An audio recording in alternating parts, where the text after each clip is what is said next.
Hey guys, hope you're doing well. For today's video, I'm going to tell you about 6 ways to get your Canada PR if you are 30 years of age or older. Now these pathways can also be used by people who are lesser than 30 years of age but who have a low CRS score.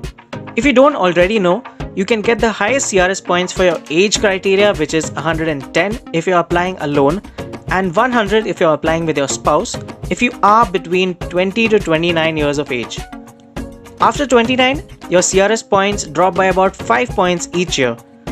So if you're around 30 years of age, it becomes more and more difficult for you to get enough points to qualify for the Express Entry program, as the CRS cutoff scores nowadays are super high for Express Entry candidates. So if you are in this age group and you are still determined to move to Canada, do watch the video till the end, as I'll be giving you 6 options that you can use to get your permanent residency for Canada. And you might want to stick around till the end, as option number 6 is really special and it may apply for many of you, and you may want to pay close attention to it. So without wasting any more time, let's get started. Hey guys, this is Jason from Dream Canada. If you're new to the channel, I show people how to save their money and immigrate to new countries through my videos without the help of any immigration consultants or agents or lawyers. You can find all process instructions for you to apply on your own through this channel. Subscribe now, because all the information provided here is completely free and I answer all your queries in the comment section and on my social handles on Instagram and Twitter, so don't forget to follow us there as well. So there was a time when Canadian immigration was completely different, where there was no Express Entry program or any points-based system for that matter which we have today. It used to be like you make your application, you submit your documentation and wait for your approval to be processed in a year or two. Sometimes it used to even take 3 or 4 years depending on your location where you've applied from. But at the end of the day, you would definitely get your approval and you would get your Canadian permanent residence without the need for scoring any points or anything of that sort. This process changed drastically in January 2015 when the Express Entry program started, wherein the processing time became really short in around 6 months or so. But there was a whole lot of eligibility factors introduced because of the sheer number of immigration applications IRCC used to receive. If you're unfamiliar with the Express Entry program, I've made a detailed video with all the necessary requirements and step-by-step application processes, right from what documents you'll need to collect, like your ECA and your IELTS report, your CRS score calculation, finding your correct NOC code, right up to your visa stamping process. I've added a link to this process video in the description box as well. Basically, your CRS score is calculated with certain human capital factors such as your age, education, work experience, and language ability, among a few other factors like your ties in Canada. Among all of these, age carries a lot of weight, like I said earlier, and could fetch you a really high maximum number of 110 points. As you can see here on IRCC's official website, they have a summary of your CRS points and exactly how much points you can get for each human capital factor like your age, education, language score, and work experience. If you scroll below, you'll find a breakdown where you can see exactly how much you can score for your age factor every year. So you'll start getting points at 18, but you probably won't have any skill work experience at that age. So we'll move on to the age groups which most Express Entry candidates apply under, which is 20 to 29 years of age, which is also the age group at which you can score the maximum, which is 110 points if you're applying alone and 100 if you're applying with your spouse or common law partner. So as you can see, as you go further down after you start aging, you start losing points drastically at about 5 points every single year. And by the time you reach 35, you're already down to about 70 and you get just around 5 points at 44 and no points after that. So I wanted to show you what you can do in cases like these. So if you have Canadian work experience, you can get an additional 80 points applying alone and 70 points applying with your spouse to compensate the age factor, but that won't be enough. If you have an immediate sibling, which is a brother or sister living in Canada, whom you are related by blood, you can get an additional 15 points and that again won't be enough. If you can speak and understand French, you can get a huge additional 50 points, but this too sadly won't be enough. If you get a degree or anything above from an educational institution in Canada, you'll get an additional 30 points, which again won't be enough. But by the time you reach 30 to 35 years of age and above, you must have completed many years of skilled work experience, which Canada really needs right now.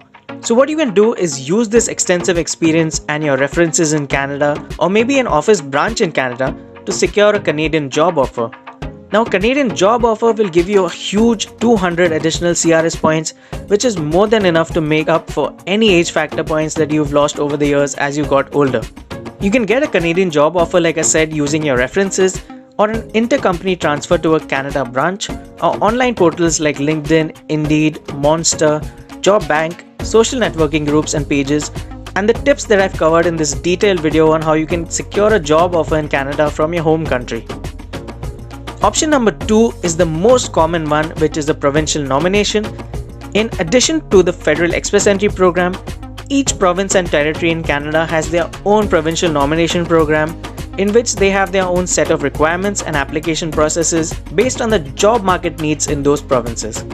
I made a lot of videos on the provincial nomination programs for all the provinces and territories in Canada, and they are all linked in the description box as well, so you can assess your eligibility based on the requirements covered in each province's process video.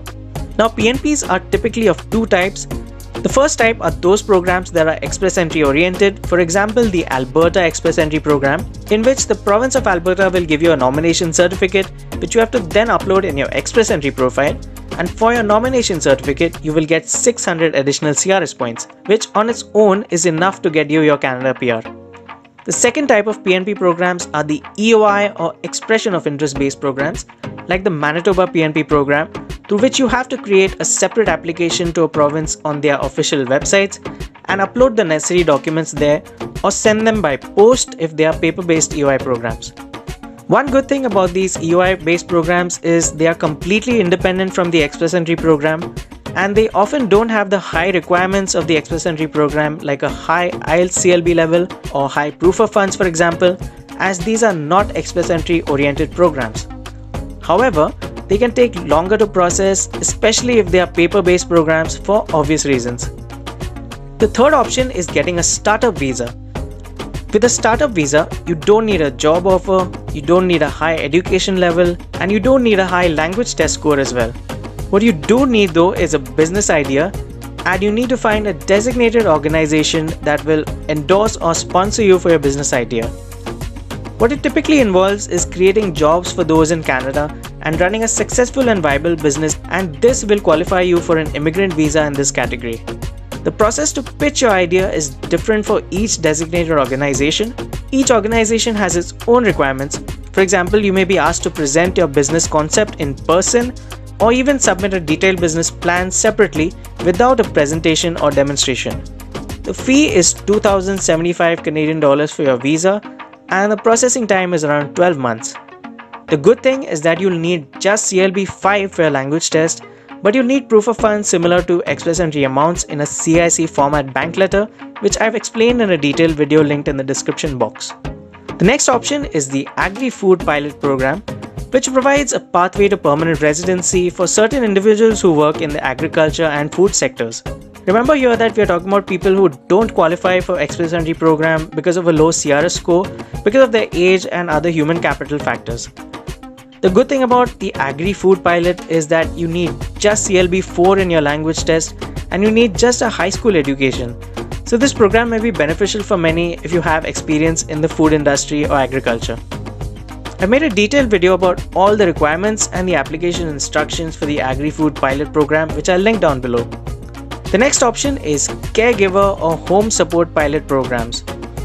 You need to meet the minimum qualifications and you need to have a job offer, which isn't too hard to get because mostly every second household in Canada is looking for good qualified caregivers for their parents and children because of their busy lifestyle.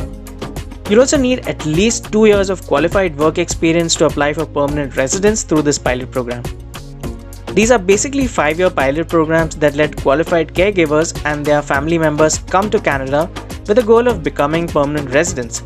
So you can get your family along with you, and even they can apply for permanent residence along with you. The application process will be different depending on how much qualifying work experience you have in two particular NOC codes, which are 4411, which is for home child care providers, or 4412, which is for home support workers. And as promised, the sixth and most interesting option, which is mostly for couples who are qualified individuals and who are really motivated to move to Canada. You can do this individually as well if you're single, but you'll have to be really thrifty with your spending habits. So here's how it could work. One of you would enroll in a study program while the other one would work full-time to meet daily expenses. This option may not be everyone's cup of tea, as you may think you've already studied and you're saturated enough already and you can't study anymore. But remember that you're motivated to move to Canada, and a Canadian study course will ultimately help you towards your PR application for you and your spouse as well. You can also work part-time during a study course, which will help with your daily expenses and also further help your PR application, as you may even get offered a full-time position at your workplace after your study course ends.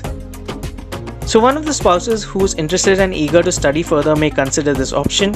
They may apply for a master's or a PhD program at a Canadian university, based on which they'll get a student permit. If you're from a few select countries, you can even apply through the SDS stream, which processes applications in as less as 13 days. Now the other spouse who is more motivated to work can apply for a work permit.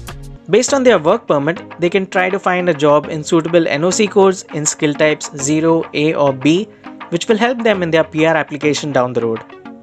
So how does this option actually help you out? Because one spouse is studying full-time while the other is working full-time, this has two benefits. One is that the spouse which is studying will get a work permit easily after their study course is over after 2 years, and that work permit will be valid for at least another 2 years. So now this person has around 4 years to search for a job, the first 2 years during their study course while the spouse is working, and 2 years courtesy of their work permit. That being said, you don't need so much time, and you will definitely have a job offer in hand by the time you finish your study course, as 2 years is more than enough to search for a job, and many universities in Canada even have campus placements, so you can start working immediately after finishing your study course. And remember what I said earlier, if you have work experience in Canada, or even if you have a direct job offer, which this option will allow you to have, you will get 200 additional CRS points, which will make up for around half of the required CRS points of draw cutoff numbers these days. So you'll just have to go through the initial pain and financial struggle until one spouse completes their study course, and then both of you will be working. You would have already built up a good enough credit score and earning a good enough amount to even buy a house in just 1 year's time. This may seem like an expensive option, as Canadian study courses are expensive for international students, but remember that you're building up valuable points with your Canadian education and Canadian work experience, which will ultimately qualify you to get your permanent residence through the Express Entry program. So you can consider this as a great investment. So that was option number 6. I hope you guys found this video informative. Do like this video if you did, and let me know in the comment section if this video has inspired you and which option you would consider. Thank you so much for watching. Remember to subscribe for regular updates on immigration, and don't forget to follow us on Instagram as well. I wish you guys the best of luck for your application and hope you guys have a great day.